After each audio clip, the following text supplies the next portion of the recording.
పోయిన వారంలో మనము న్యాయాధిపతి గ్రంథంలో ఉన్నాం.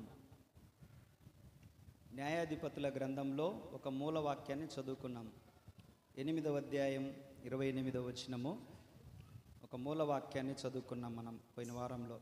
ఆ మాటను మరలా చదువుకుందాం. న్యాయాధిపతులు 8:28. గిద్యోను దినములలో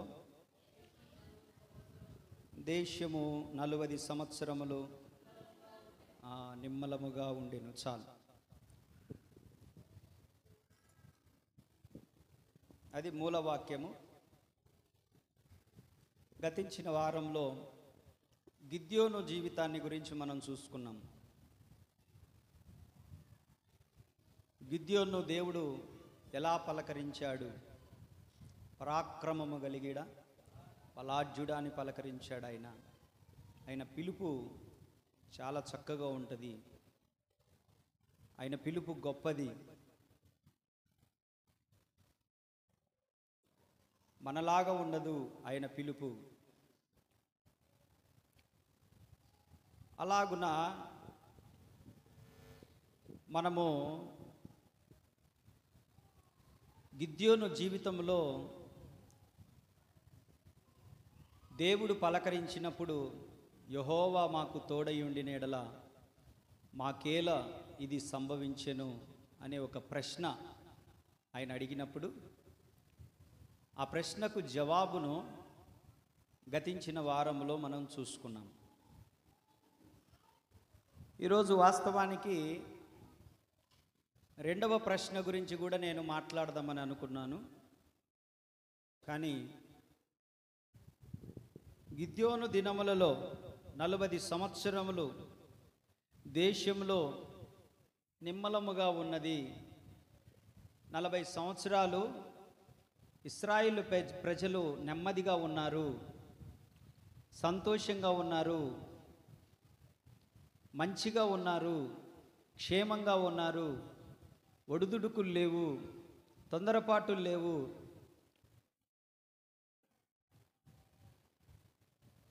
చక్కగా వాళ్ళు భోజనం చేశారు అని చెప్పి ఈ పరిస్థితి మనకు చూపిస్తూ ఉంది. ఈ రోజులలో నెమ్మది లేనటువంటి జీవితాలను చాలామంది జీవిస్తూ ఉన్నారు. చాలామంది కుటుంబాలలో నెమ్మది లేదు. ధనం ఉంది, బలగం ఉంది, వాళ్ళకి కావలసినటువంటి వసతులు వనరులు ఉన్నాయి, సొంత ఇల్లు ఉంటా ఉంది. ఏమి కరువైతా ఉంది అని అంటే నెమ్మది కరువైతా ఉంది. నెమ్మది ఏంటిది? నెమ్మది లేదు. చాలామంది ఇంట్లలో నెమ్మది లేదు.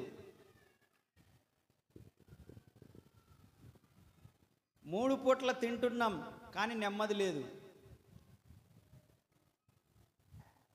మనకు నెమ్మది లేకపోవడానికి కొన్ని కారణాలు మన కుటుంబాల్లో చోటు చేసుకుంటూ ఉంటాయి. అది ఆత్మ సంబంధంగా ఉన్న బిడ్డలైతేనేమి, లోక సంబంధంగా ఉన్నవారైతేనేమి, వాళ్ళు భక్తిపరులైనా భక్తిలో లేని వారైనా, కొన్ని కారణాలు వలన మనము ఇంట్లో, ఒంట్లో, జీవితంలో నెమ్మదిని పోగొట్టుకునేటువంటి పరిస్థితులు కనబడతాయి. కొన్ని కారణాలు ఉంటాయి. నేను కొన్ని చెప్తాను. ఒకవేళ నేను చెప్పిన వాటిలలో ఒక్క మాటైనా మనల్ని ఏమన్నా తాకి, అవును ఈ కారణం చేత మా ఇంట్లో నెమ్మది లేదు, నా ఒంట్లో నెమ్మది లేదు, జీవితంలో నెమ్మది లేదు అనేటువంటి సందర్భం ఏదైనా కనిపిస్తుందేమో. ఈ కారణాలన్నీ ఒకే ఇంట్లో ఉండకపోవచ్చు, కానీ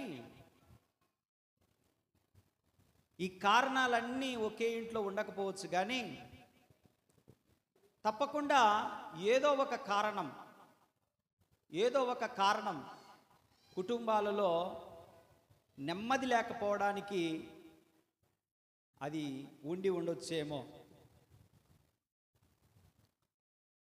నేను కొన్ని రాసుకున్నాను, నాకు తెలిసినవి, నేను నిజ జీవితంలో కొన్ని చూస్తున్నవి కొన్ని రాసుకున్నాను. మన కుటుంబాల్లో నెమ్మది లేకుండా ఆలోచించి ఆలోచించి రాత్రులలో నిద్ర లేక ఉండేటువంటి కొన్ని పరిస్థితులను బట్టి. అయినా భయపడనక్కర్లేదు. అంత హీనదశకి వెళ్ళిపోయినటువంటి ఇశ్రాయేలులని దేవుడు దర్శించి 40 సంవత్సరాలు వారికి నెమ్మది కలగజేశాడు. మనకున్న సమస్యల్లో వారు ప్రార్థించినట్టు మనం కూడా అనుదినము మానక ప్రార్థన చేస్తే ఎంత హీనదశలో ఉన్నా కూడా దేవుడు తప్పకుండా మన కుటుంబాలలో కూడా నెమ్మదిని ఇస్తాడు. ఆమెన్ చెప్పండి. నమ్మిన వారు ఆమెన్ అనండి. అది తప్పకుండా జరుగుతుంది. ఒకటి గుర్తుపెట్టుకోండి, ఈరోజు ఉన్నట్టుగా రేపు ఉండదు జీవితం. జీవితం అనేది ఒక సైకిల్ చక్రం లాంటిది, రౌండ్గా తిరుగుతూ ఉంటుంది. ఇప్పుడున్నట్టుగా తర్వాత మన స్థితి ఉండకపోవచ్చు, అది సంతోషమైన బాధ అయినా. ఇప్పుడు సంతోషంగా ఉన్నాం, 10 రోజుల తర్వాత ఆ సంతోషము ఉండకపోవచ్చేమో.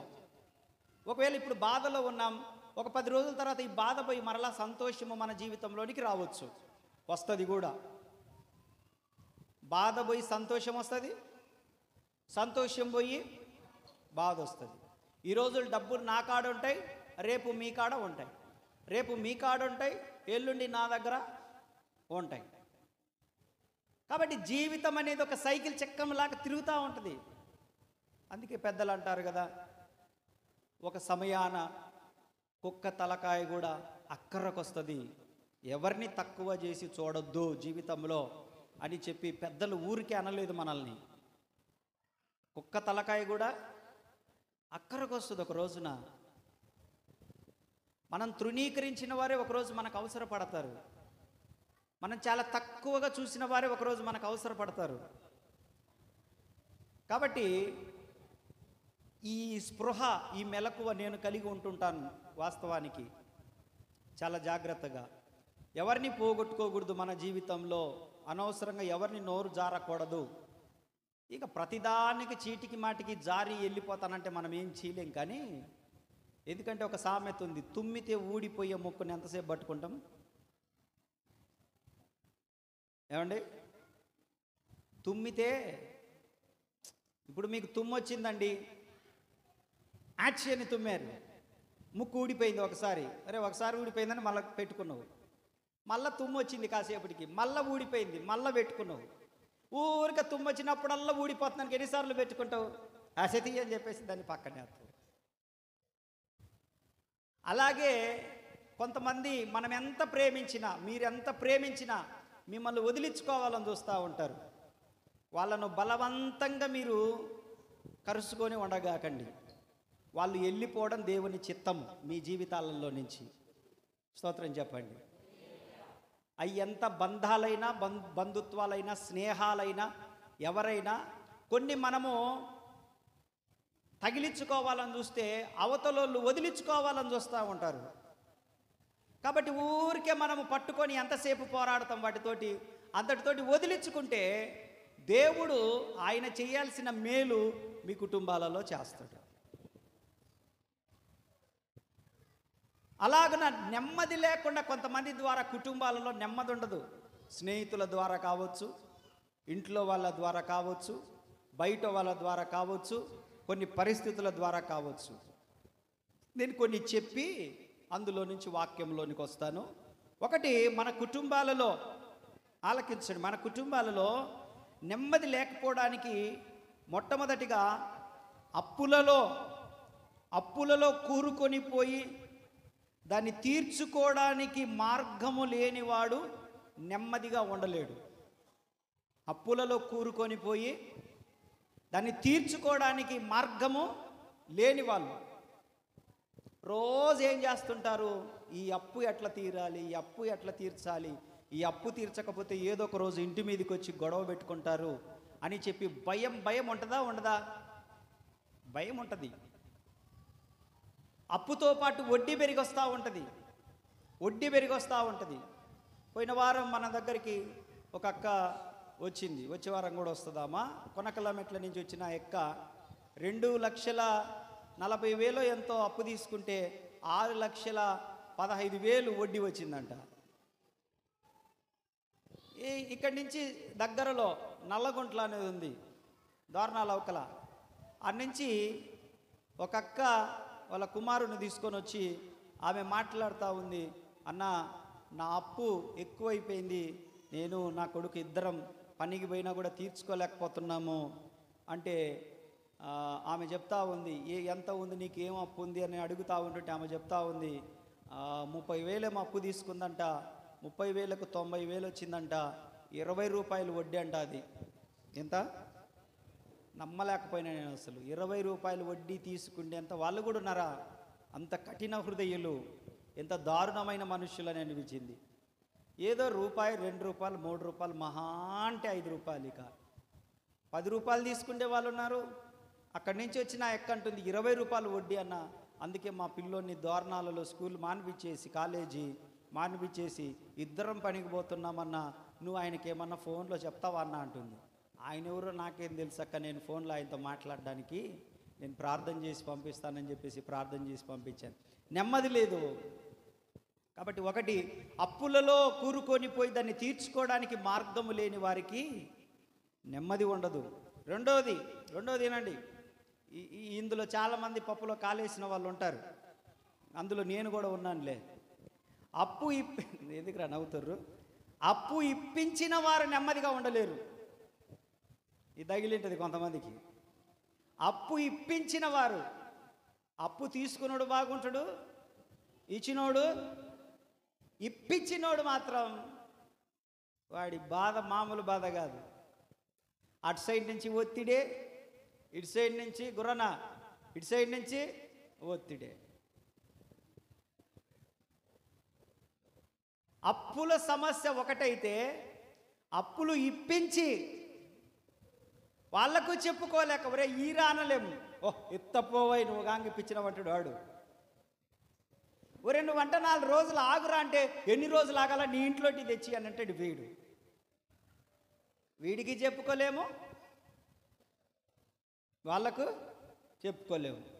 మధ్యలో నలిగిపోయేది ఎవరు నెమ్మది లేకుండా? హలో, ఇప్పించిన వాడికి నెమ్మది ఉంటుందా? నెమ్మది ఉండదు. ఇంకొక మాట కూడా చెప్తాను. మూడవది, ఎవరికి నెమ్మది ఉండదు అనంటే, అక్రమ సంబంధాలు కలిగిన వ్యక్తులకు కూడా నెమ్మది ఉండదు. ఎందుకంటే ఎప్పుడు దొరికిపోతున్నావు నా భార్యకు, ఎప్పుడు దొరికిపోతున్నావు నా భర్తకు, ఎప్పుడు దొరికిపోతున్నావు వాళ్ళకు, వాళ్ళ ఆయనకి ఎప్పుడు దొరికిపోతున్నావు అని ఇంకా వీళ్ళావిడకి ఎప్పుడు దొరికిపోతున్నావు అని ఈయన. కనుక జీవితంలో అక్రమ సంబంధాలతో జీవించే వారికి నెమ్మది ఉండదు అని చెప్పండి. ఉంటుందా? ఉండదు. వాళ్ళకు కూడా ఉండదు. వాళ్ళు ప్రతిరోజు కూడా భయముతో బ్రతుకుతారు. వాళ్ళు భయపడుతూ మాట్లాడతారు. నెమ్మది ఉండదు వాళ్ళకు, పడుకున్నా కూడా. ఇంకా కొన్ని ఉన్నాయి. శత్రువులు ఎక్కువగా ఉన్న వారికి కూడా నెమ్మది ఉండదు. శత్రువులు ఎక్కువగా ఉన్న వారికి కూడా నెమ్మది ఉండదు. కాబట్టి ఎవరిని శత్రువులుగా చేసుకోవద్దు, మిత్రువులుగా కూడా చేసుకోకూడదు. క్యాజువల్గా ఉంటే మంచిది. శత్రువులు వద్దు, చెప్పండరా, వద్దు. ఉన్న పరిచయాలు చాలు, సంబడం వాళ్ళతోనే యాగలేకపోతున్నాం. కొత్త పరిచయాలు చెప్పరే, కొత్త పరిచయాలు వద్దు, కొత్త శత్రుత్వాలు వద్దు. ఇంకా ఉన్న శత్రువులను మిత్రువులుగా చేసుకుంటే మార్గాలు ఏదన్నా ఉంటే అందులో నడుద్దాం, కానీ ఎవరిని శత్రువులుగా చేసుకోవద్దు, నెమ్మది ఉండదు. అందుకే నా జీవితంలో నేను ఎవరిని శత్రువుగా పెట్టుకోను, ఎవరిని శత్రువులుగా చూడను. ఎవరైనా నన్ను శత్రువుగా చూస్తే నేను నవ్వుకుంటాను. ఒరే నాలాంటోడితో నారా నువ్వు పెట్టుకునేది, నీలాంటి సామర్థ్యం కలిగిన వ్యక్తితో పెట్టుకో. నేను ఒక సచ్చిన కుక్క లాంటోనిరా, ఒక నల్లి లాంటోని, దుమ్ము లాంటోని, ధూళి లాంటోని. నాతో ఎందుకురా నాయన మీరు పెట్టుకోవడము? మీరు ఊసినా ఊపించుకుంటాను, తిట్టినా తిట్టించుకుంటాను, కేకరిచ్చినా నేను ఊరికే బాధపడ్డాను తప్ప ఇంటికి వచ్చి నేను బాధపడతాను, ఆమెను మర్యాదగా ఉంటాను. నేను ఆమెను కూడా నలిపేస్తాను నా బాధలతోటి. మేమిద్దరం ఇంట్లో పడి ఏడిసి సావడం తప్ప శత్రువులు ఎదురుగా ఉన్నా కూడా మేము ఏమి చేయమురా బాబు అని చెప్పేసి కొత్త శత్రువులు ఎందుకు అని అనుకుంటాను. దేవునికి స్తోత్రం. ఎందుకంటే శత్రువులు ఉన్న దగ్గర నుంచి మనశ్శాంతి ఉండదు. నేనేందో పెద్ద పోటుగానని వాళ్ళనేమనలేక వీళ్ళనేమనలేక ఆ 2 కేసులు నా మీద పడుతుంటాయి. అంతే, యాడికి పోయినా ఇదే దరిద్రం నాది. నేనేమో మంచికి పోతా, కరుణకు పోతా, నేనేమో అట్లా కాదు ఇట్లా అని అనుకుంటా. అది చివరికి నా నెత్తి మీదనే వేస్తారు. వాళ్ళనేమనలేక ఆ మాటలని నాకే, వీళ్ళనేమనలేక వీళ్ళు ఈ మాటలని నాకే. ఈ శంప చూడండి, ఈ శంప వాయిస్తూ ఉంటారు. చివరికి నాకే నష్టం చేస్తూ ఉంటుంటారు, నాకే నష్టం చేస్తుంటారు. నేను అప్పుడప్పుడు అనుకుంటాను, రే ఎందుకురా ఎందుకురా నా జోలి? మీ సామర్థ్యం కలిగిన వాళ్ళతో పెట్టుకొని మీది దమ్మేంటో చూయించుకోండి.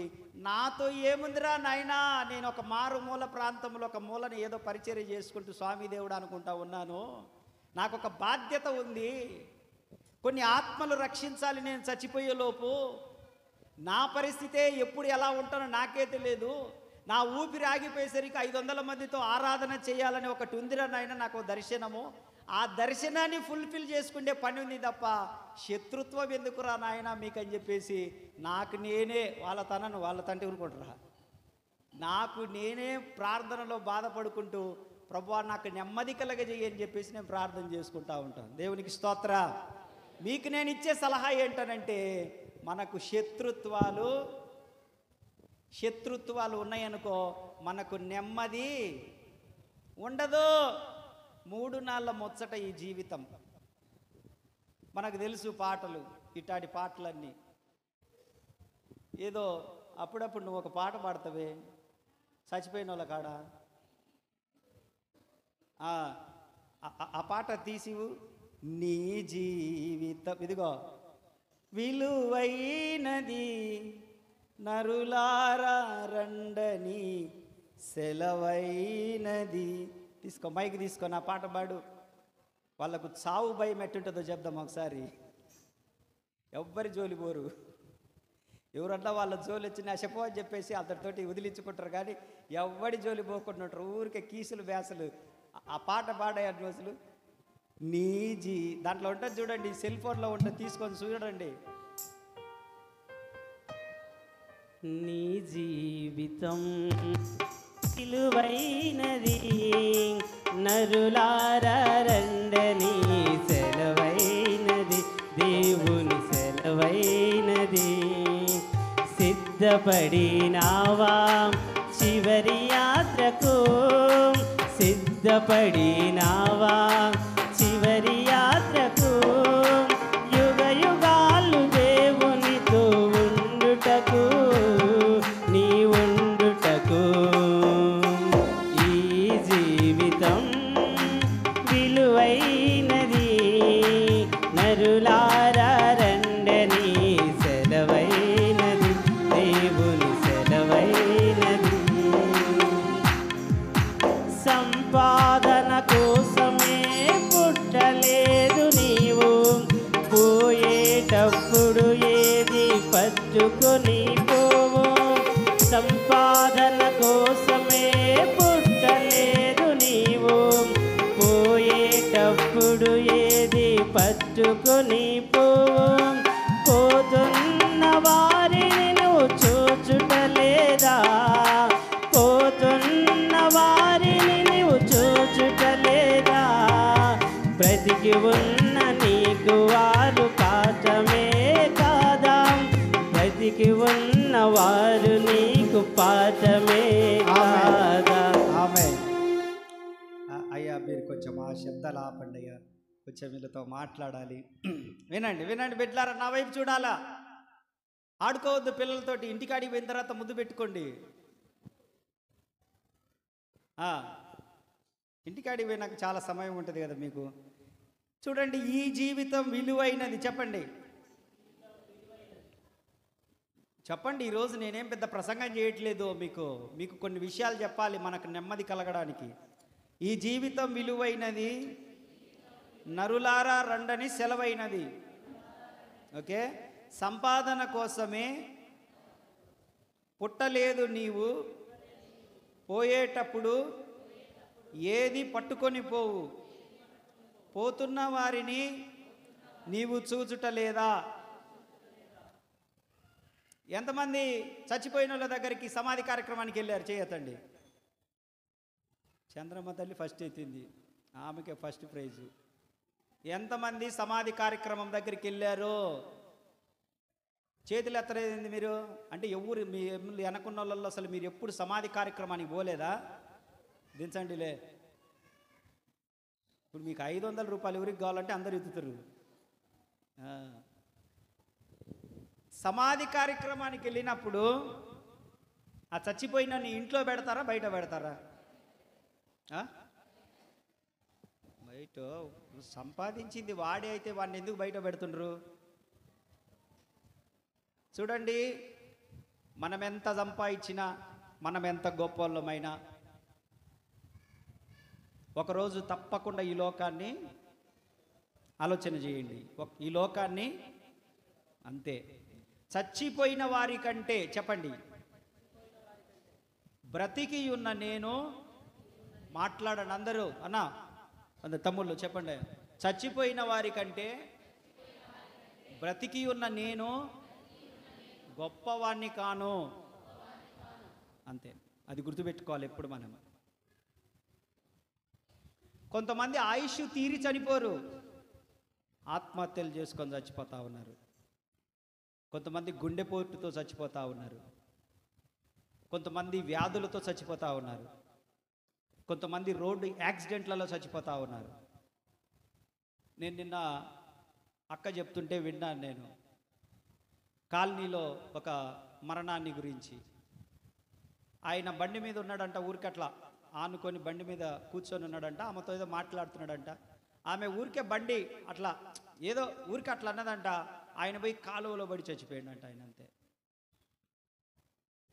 నేను నమ్మలేకపోయాను. నేను పోలసుబ్బయ్య కాలనీలో జరిగిన విషయాన్ని గురించి, అంటే నాకు తెలిసిన విషయం చెప్తున్నాను అంతే. అక్కడ ఏం జరిగిందో, బండి మీద కూర్చొని ఉన్నాడంట ఆయన. వెనక నుండి ఊరికే ఆమె అట తోసిందంట, ఏదో ఏమరపాట్లో. ఆయన దాన్ని కంట్రోల్ చేసుకోలేక పక్కనే కాలువ ఉంటే టపాని కాలువలో పడ్డాడు, తగిలింది. ఆయన పాప హాస్పిటల్కి తీసుకుపోయేసరికి ప్రాణాలు పోగొట్టుకున్నాడు. అనుకున్నాడా ఆయన? వాళ్ళ ఆవిడ అనుకుందా? మన సహోదరి ఒక అక్కగారు ఉన్నారు. అర్ధరాత్రి, అప్పటిదాకా ఆయన మాట్లాడాడు, హాస్పిటల్కి పోయి వచ్చాడు. అర్ధరాత్రి 1 గంట టైంలో నాకు ఫోన్ వస్తే ఈ నుంచి నేను పరుగున హాస్పిటల్ దగ్గరికి వెళ్తే అప్పటికే రోగం వచ్చి కాదు, వ్యాధి వచ్చి కాదు, ఆయనకి ఏ వ్యాధి లేదు, ఏ రోగం లేదు. అప్పటికే ఆ రాత్రి ఆ 10 నిమిషాల్లో వాళ్ళ కళ్ళ ముందే ఆయన మారు మనసు పొంది దేవునిలో ఉన్నాడు కాబట్టి ప్రభు దగ్గరికి వెళ్ళాడు. దాంట్లో ఏ సందేహం లేదు. కానీ మనుషులు ఈరోజుండి రేపు అంతే, పోయిన వాళ్ళ కంటే మనం గొప్పోళ్ళమని కాదు మనం ఉన్నది. నేనేమంటున్నానంటే, మనం ఎప్పుడు చనిపోతామో మనకు తెలియదు కాబట్టి శత్రుత్వాలు ఎందుకు అవసరమా?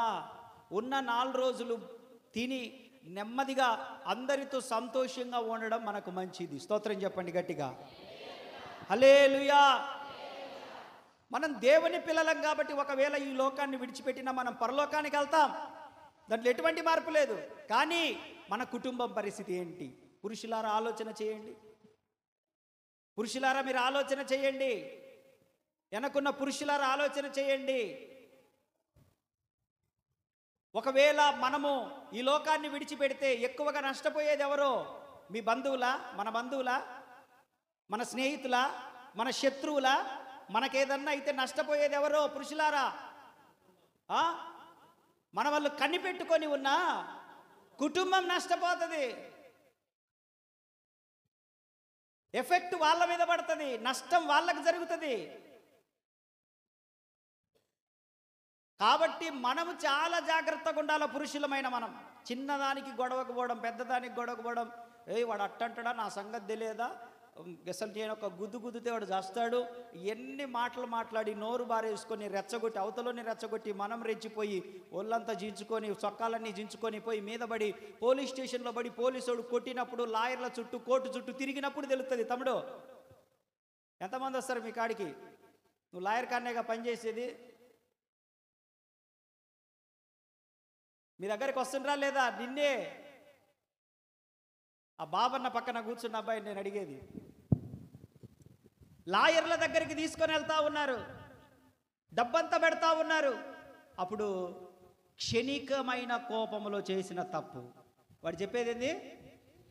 ఎందుకురా నువ్వు అట్లా చేసావు, ఈరోజు ఎస్ఐకి 50,000 ఇచ్చినావు, లాయర్కి 20,000 ఇచ్చినావు, అలా వాడికి డబ్బులు ఇచ్చినావు, ఈడికి డబ్బులు ఇచ్చినావు అంటే, అన్నా కావాలని చేయలేదన్నా, నేను రెచ్చగొట్టేసరికి నేను నిజం అనుకోని నమ్మి రెచ్చిపోయి నేను ఏదో బెదిరిద్దామని పోయినా ఆడ సిచ్యువేషన్ అంతా మారిపోయింది, పెద్ద గొడవే జరిగింది. వాడు ఇంకా 10 మందిని తీసుకొచ్చిండు, నన్ను కొట్టిండ్రు, వాళ్ళను కొట్టిన నష్టం మాత్రం ఎక్కువగా నాకే జరిగిందన్నా అని చెప్పి బాధపడిన వాళ్ళు బొచ్చెడంత మంది ఉంటారు నాకు తెలిసిన వాళ్ళు.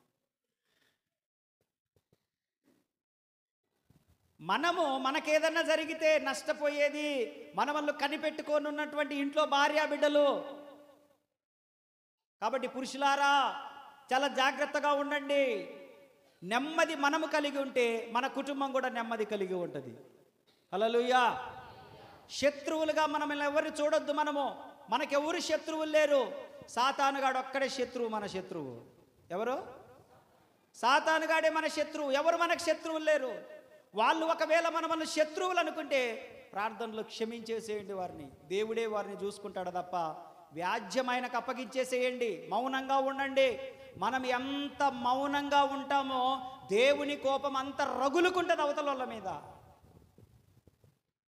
ఏంటి? మన మౌనంగా ఉంటేనే దేవుడు వ్యాజ్యం ఆడతాడు తప్ప నేను చించుతా, నేను ఆరేస్తానంటే అవతలతో చించుకుంటాం, ఆరేపించుకుంటాము. ఏముండదాడ. ఉన్నది పోయింది, ఉంచుకుంది పోయింది అంటుల్లా. ఒక్కదానన్నా ఉంచుకోండి అంటే ఆ ఉంచుకోవడం కాదు. అంటే లోక సామెత, అరే ఉన్నది పోయిందిరా ఉంచుకుంది పోయిందిరా అంటే, ఉన్న పరువు పోయా, కాపాడుకున్న పరువు పోయా, ఉన్న డబ్బులు పోయా, బ్యాంకులో ఉన్నాయి కూడా పోయా, ఏడా పోయా పరువు, పోలీస్ స్టేషన్లో పోయా. ప్రతి నెల 3 నెలలకు ఒకసారి 2 నెలలకు ఒకసారి కోర్టు కాడ మన వాళ్ళు పేరు పెట్టి పిలుస్తుంటే బాగుంటుందా? ఇప్పుడు నేనున్నా మంచా విజయరాజు అని కోర్టు కాడ పిలిచిండు అనుకో, నాకు సంతోషంగా ఉంటుందా? ఎంత అవమానం కదా. అంటే మనం ఏం తప్పు చేయకపోయినా మనము పోకూడని చోట్లకు వెళ్ళినప్పుడు ఏమైపోతుందంటే మనం చాలా అవమానంగా బాధపడతాం. ఎందుకనంటే కేవలం క్షణికమైన ఆవేశాలు. చెప్పండి మాట. మీలో ఎవ్వరు కూడా క్షణికమైన కోపాలకెళ్ళి రెచ్చగొట్టుకోవడం కానీ, మీ ఆయనను రెచ్చగొట్టడం కానీ, మీ ఇంట్లో వాళ్ళని రెచ్చగొట్టడం కానీ, ఎవరిని యువతలోళ్ళని అవతలను ఎవరిని రెచ్చగొట్టడం కానీ చెయ్యకుండా ఉంటే మనందరం నెమ్మదిగా ఉంటాము. హల్లెలూయా, హల్లెలూయా. కాబట్టి నెమ్మదిగా ఉండడానికి శత్రువులను మనము దూరం చేసుకోవాలి. అంటే శత్రువులు, కొత్త శత్రువులు లేకుండా ఉన్న శత్రువులను కూడా మనం మిత్రువులుగా చేసుకోవాలి. దేవునికి స్తోత్రం చెప్పండి. ఇంకొక మాట చెప్తా, ఎవరికి నెమ్మది ఉండదనంటే అసూయాపరులకు నెమ్మది ఉండదు. ఎవరికి? అసూయతో ఉంటారు కొంతమంది, రగిలిపోతూ ఉంటారు ఇతరుల మీద.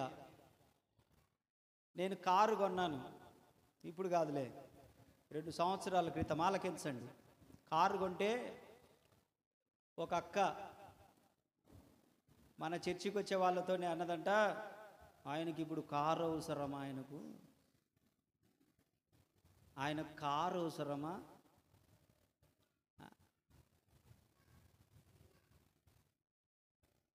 నేను ఒకరోజు షూట్ వేసుకున్నాను. నాకు బ్లేజర్స్ 3-4 ఉన్నాయి, బ్లేజర్స్ షూట్లు ఉన్నాయి. అంటే అవి ఒక 2000 పెడితే వస్తుంది లేదు షూట్ ఒకటి, అవి చిన్నవిలే మరీ ఖరీదైనవి కాదు, 2000 పెడితే వస్తాయి. ఎప్పుడన్నా ఎవరైనా పెళ్ళిళ్ళు చేయడానికి పోతుంటాను నేను, పెళ్ళిళ్ళు చేయడానికి పోతుంటుంటా కదా, కొంచెం వాళ్ళలో కొంచెం డిగ్నిటీగా కనపడాలి. ఎప్పుడన్నా చర్చిలో ఏదన్నా అకేషన్ అప్పుడు, చర్చిలో ఏదన్నా అట్లా వేసుకుందాము, 10 మంది సేవకుల మధ్యలో కూర్చుండేది కదా, కొత్త వాళ్ళ మధ్యలో అన్నట్టుగా నేను ఏదో ఒక 4 తీసుకున్నా. ఆమె అంటుంది, ఈయనకు షూట్ అవసరమా, ఈయనకు హెచ్చులు ఎక్కువైంది, ఇది వరకులాగా కాదు రాజన్న, ఈయనకు బడాయి ఎక్కువైంది, ఎవరిని ఎక్కించుకొని తిరగాలనో ఆ షూట్ వేసుకొని ఆ కారులో. ఇదే గోలరా నాయన, నేను ఎవరిని ఎక్కించుకొని తిరుగుతా, నా భార్యను ఎక్కించుకొని తిరుగుతా, నా పిల్లలను పరిచర్యకు పోయేటప్పుడు మన పరిచర్య చేసే యవనస్తులను నేను ఎవరిని ఎక్కించుకొని తిరుగుతున్నా. ఎవరిని ఎక్కించుకోవాలనో ఈయన కారు కావాలంటే ఈయనకి హెచ్చులు ఎక్కువైందమ్మా, టై కొడుతుండి ఈ మధ్య, ఈయనకి హెచ్చులు ఎక్కువైందమ్మా, ఆయన షూట్ వేస్తుండి, ఈయన మనం ఇచ్చే కానుకలన్నీ ఈయనకు దీనికే. అందుకే నేను ఈ మధ్య ఇయ్యడమే మానేసిన. నీ కడుపు చల్లగుండా. అసూయ ఏమంటారు దీన్ని? ఏమంటారు దీన్ని? మరి ఆ సైతాన్ది ఇన్నిసార్లు 2 సార్లు మందిరం కట్టాము, ఇన్ని మీటింగులు పెట్టాము, ఏ రోజు ఒక 5000 ఇచ్చింది కాదు. మరి అన్న ఇంత మందిరం కడుతున్నా, ఈ 5000 ఉంచన్నా అని ఇచ్చింది కాదు, ఈ 10,000 ఉంచన్నా అని ఇచ్చింది కాదు. ఇన్నిసార్లు మీటింగులు పెట్టాము, ఏ రోజు అన్నా ఈ 5,000 ఉంచన్నా, ఇంత సభలు పెడతా ఉన్నావు, ఇంత పెద్ద సేవకులను పిలిపిస్తున్నావు మా కోసము, నువ్వు కనీసం ఇల్లు కూడా కట్టుకోలేదు, మా కోసం ఇదంతా పెడుతున్నావు, వచ్చిందంతా ఇదిగో ఈ 500 ఉంచన్నా అని చెప్పి ఇచ్చిన ముఖం కూడా కాదు. కానీ కుళ్ళుకొని వస్తుంది. బయట మీటింగులు పెట్టిన అసూయే. ఏమంటారు దీన్నంతా? అసూయ. చెప్పండి. అసూయ. నేను మంచి బట్టలు వేసుకున్న అసూయే, నేను టై కట్టుకున్న అసూయే, నేను బూట్లు వేసుకున్న అసూయే, నేను కారు కొనుక్కున్న అసూయే, సెల్ ఫోన్ కొన్న అసూయే, నేను చక్కగా తిరుగుతున్నా, ఇప్పుడు నేను పాత సొక్క వేసుకొని కటింగ్ చేయించుకోకుండా సింపిరి జుట్టు వేసుకొని నా గడ్డమంతా వికారంగా పెట్టుకొని మిసాలు ఇట్ట బిరిగింటి ఇట్టనే ఉంచుకొని ఎట్టబడితే అట్ట నేను పోయి నిలబడితే ఆమె కడుపులో చల్లగా ఉంటుంది. ఆ అబ్బాయి ఇది కదా నేను కోరుకుంటున్న రాజన్న. హల్లెలూయా, స్తుతి స్తోత్రం. దేవుని వాక్యం అంటుంది అసూయ ఎమకలకు పట్టిన కుళ్ళు. ఏంటి? నిజంగా దేవునికి ఇచ్చేవాళ్ళు, నిజంగా దేవుని ప్రేమించేవాళ్ళు, నిజంగా దైవజనుని క్షేమాన్ని కోరుకునే వాళ్ళు అసలు ఎవరు అలా మాట్లాడరో. దైవజనుడి గురించి అలా మాట్లాడుతున్నారంటే వాళ్ళు దేవుని సేవకుని క్షేమాన్ని కోరుకున్న వాళ్ళ అటువంటి వాళ్ళు కాదు, ఓర్చుకోలేని వాళ్ళు.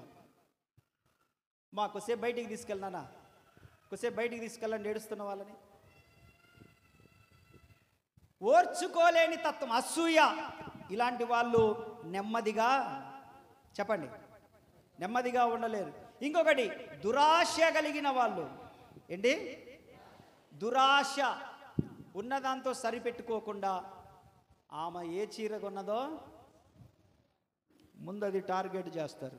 ఆ పిల్ల టాప్ ఎలా ఉంది, ఆ పిల్ల బ్లౌజ్ ఎలా ఉంది, ఎంత వర్క్ చేయించుకుంది, అది 2000 1500 ఏడమ్మే ఏమి చేయించుకుంది కనుక్కో, మనకేం తక్కువ, 1500 పెట్టైనా నీకు చేపిస్తా.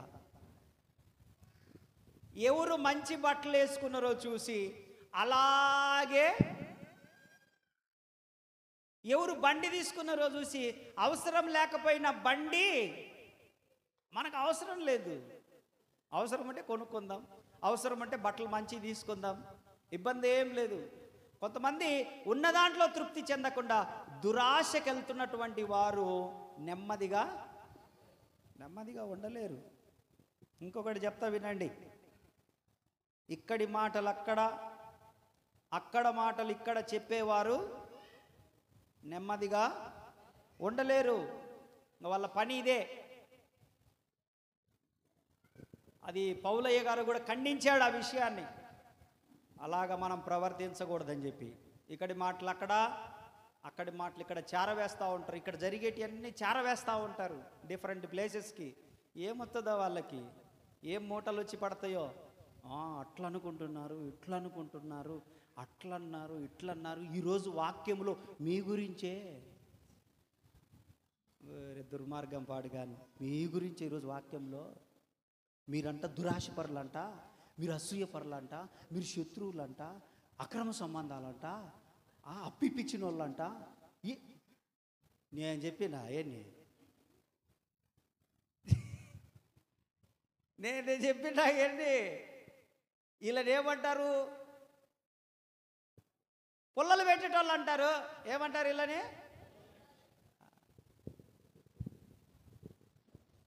దేవునికి స్తోత్రం, హల్లెలూయా. ఎవరు లేరని అనుకుంటున్నాడు అటువంటి సంఘంలో ఇంతకు. దేవునికి స్తోత్రం. ఇంకొక మాట చెప్తాను, మన ఇంట్లో నెమ్మది లేకపోవడానికి గల కారణం, శబ్దం చేయకండి, ఇంట్లో పిల్లలు కానీ భర్త కానీ మాట వినకపోవడం, లేదా దుర్వ్యసనాలకు బానిసలైనప్పుడు, త్రాగుడుకు కానీ పేకటకు కానీ లేకపోతే చెడు స్నేహాలకు కానీ ఇలాగ బానిసలైనప్పుడు మన ఇంట్లో నెమ్మది ఉంటుందా? ఉండదు.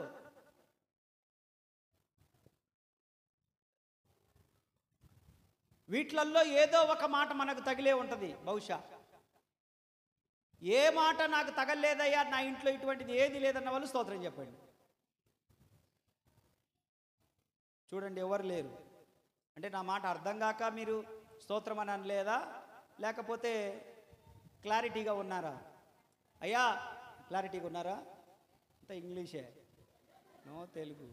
మీ అక్కమైన కాడికి అయింది, ఈరోజు నుంచి ఇంగ్లీషేనా? దేవునికి స్తోత్రం, హల్లెలూయా.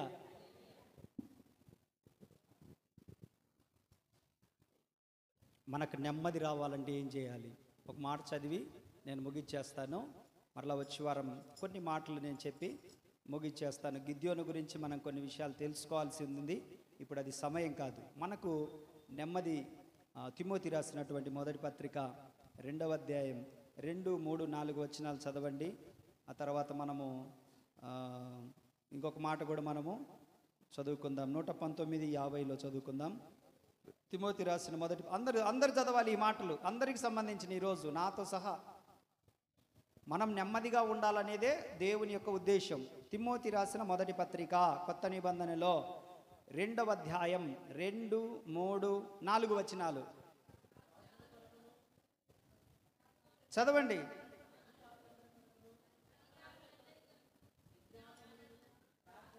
మొదటి కాడి నుంచి చదవండి.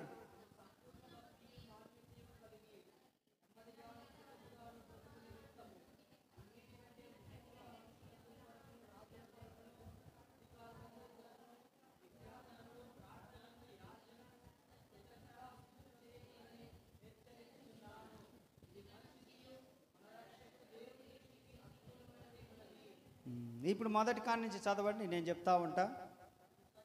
మనము సంపూర్ణమైన భక్తియు మాన్యతయు కలిగి,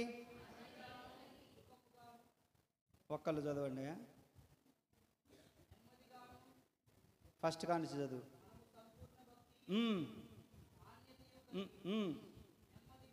నెమ్మదిగాను సుఖముగాను బ్రతుకు నిమిత్తము, సుఖముగాను నెమ్మదిగాను బ్రతకాలంటే అన్నిటికంటే ముఖ్యముగా మనుషుల కొరకు ప్రార్థన చేయాలి, రాజుల కొరకు ప్రార్థన చేయాలి, అధికారుల కొరకు ప్రార్థన చేయాలి, విజ్ఞాపనలు చేయాలి, యాచనలు చేయాలి, కృతజ్ఞతాస్తుతులు చెల్లించాలి. ఇదంతా కూడా 4వ వచనం.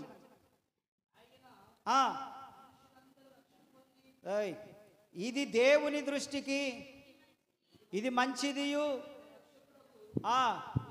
అనుకూలమునై ఉన్నది. దేవునికి స్తోత్రం. మనం నెమ్మదిగా సుఖముగా బ్రతకాలంటే ఏం చేయాలి చెప్పండి? ఇప్పుడు ఏం చేయాలి తమ్ముళ్ళు? మనము నెమ్మదిగా సుఖముగా బ్రతకాలంటే ఏం చేయాలి? మనుషులందరి కొరకు ప్రార్థన చేయాలి, రాజుల కొరకు ప్రార్థన చేయాలి, అధికారుల కొరకు ప్రార్థనలు చేయాలి, విజ్ఞాపనలు చేయాలి, యాచనలు చేయాలి, కృతజ్ఞతాస్తుతులు. దేవునికి స్తోత్రం, హల్లెలూయా. మనుషులందరి కొరకు నాయనా మా భారతదేశంలో ఉన్న 140 కోట్ల మంది రక్షణ పొందాలయ్యా అని ప్రార్థన చేయాలి. వారు దుర్వ్యసనాల నుంచి విడుదల పొందాలయ్యా అని ప్రార్థన చేయాలి. వారు విగ్రహారాధన నుంచి విడుదల పొందాలయ్యా, యేసును నిజదేవునిగా గుర్తించాలయ్యా అని ప్రార్థన చేయాలి. హల్లెలూయా. రెండవది రాజుల కొరకు ప్రార్థన చేయాలి. ఎవరి కొరకు? రాజుల కొరకు. రాజులంటే నాయకులు. చెప్పండి, రాజులంటే ఎవరు? నాయకులు. మన భారతదేశంలో గల్లీలో ఉన్న నాయకుడి నుంచి ఢిల్లీలో ఉన్న నాయకుడి వరకు ప్రార్థన చేయాలి. గల్లీలో ఉన్న నాయకుడు ఎవరు? సర్పంచ్ మొదలుకొని, వార్డు మెంబర్ మొదలుకొని, ఢిల్లీలో ఉన్నటువంటి ప్రైమ్ మినిస్టర్ వరకు కూడా మనం ప్రార్థన చేయాలి. ఎప్పుడన్నా చేసినామా మనం? అసలు చేసిండ్రా ఎప్పుడన్నా? మీరు మీ సర్పంచ్ కొరకు ప్రార్థన చేసిండ్రా? మీ వార్డు మెంబర్ కొరకు ప్రార్థన చేసిండా? చేయలే. వాలంటరీ కొరకు ప్రార్థన చేసిండ్రా ఎప్పుడన్నా? ఇప్పుడు లేరుగా అంటారా? దేవుని వాక్యం అంటుంది మనం వాళ్ళందరి కొరకు ప్రార్థన చేయాలి. హల్లెలూయా, హల్లెలూయా. నాయకులందరి కొరకు మనము ప్రార్థన చేయాలి. రాజులు, నాయకులు అంటే రాజులు. మూడవది అధికారులు. ఎవరు? అధికారులు. ఎవరు అధికారులు అంటే? VRO, MRO, MDO, MEO. ఇప్పుడు మనకు డిపార్ట్మెంట్లు చాలా ఉన్నాయి. Education department. చెప్పండి, స్కూల్ అయిపోయేటప్పుడు చెప్పారు మీకు, వినలే మీరు? 2 ఇప్పుడు చెప్పండి. Education department, fire department, forest department, police department, revenue department, ఏంటిది, advocate department, medical department, municipality department, ఇంకా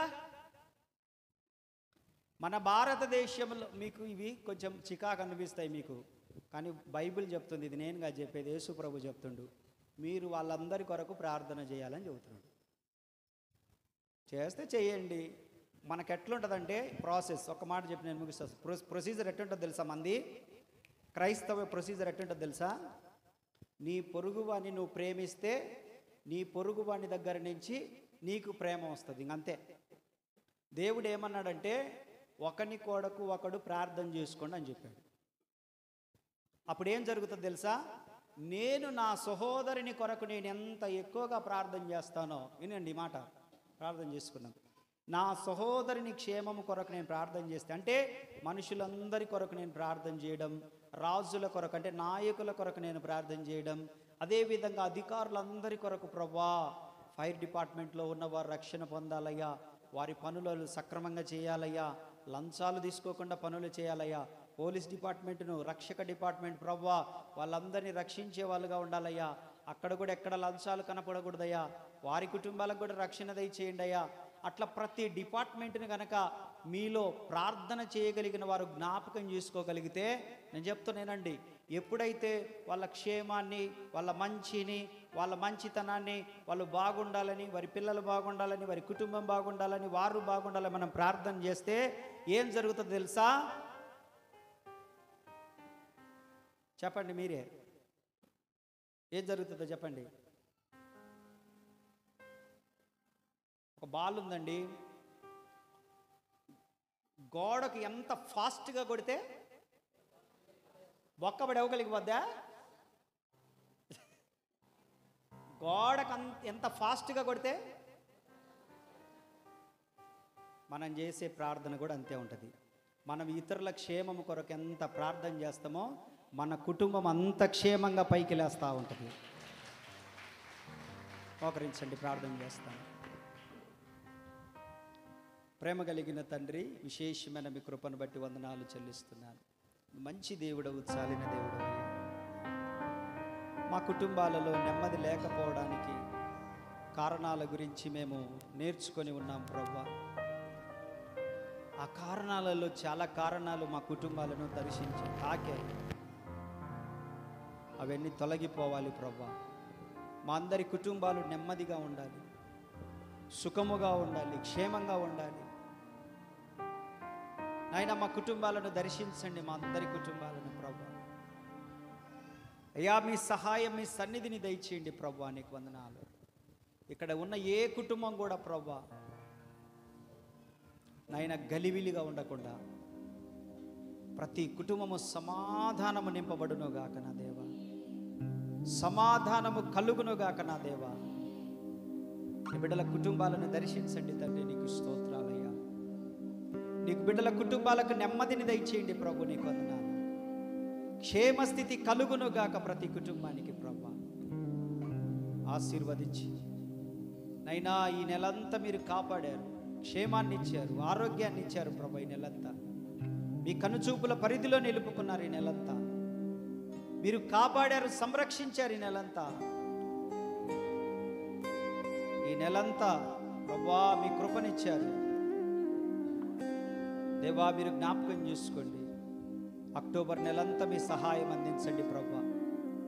అక్టోబర్ నెలంతా మీ కృపను అనుగ్రహించండి. అక్టోబర్ నెలంతా మీ కంచె వేయండి ప్రభు. ప్రతి కుటుంబాన్ని క్షేమముతో నింపండి, ఆరోగ్యముతో నింపండి ప్రభువా. ఎవరిని విడిచిపెట్టక దీవించండి ప్రభు. వారి కుటుంబాల్లో మేలు చేయండి. పరిస్థితులన్నీ క్షేమస్థితిలోనికి తీసుకొని వచ్చి సంఘాన్ని కూడా మీరు దీవించి మహిమ పొందమని యేసు నామములో అడుగుచున్నాము తండ్రి. తండ్రి, కుమార, పరిశుద్ధాత్మ త్రియేక దేవుని దీవెన మనకును సకల పరిశుద్ధులకును వచ్చిన ప్రతి ఒక్కరికి ప్రభు వచ్చినంత వరకు తోడయండి, కాపాడును గాక.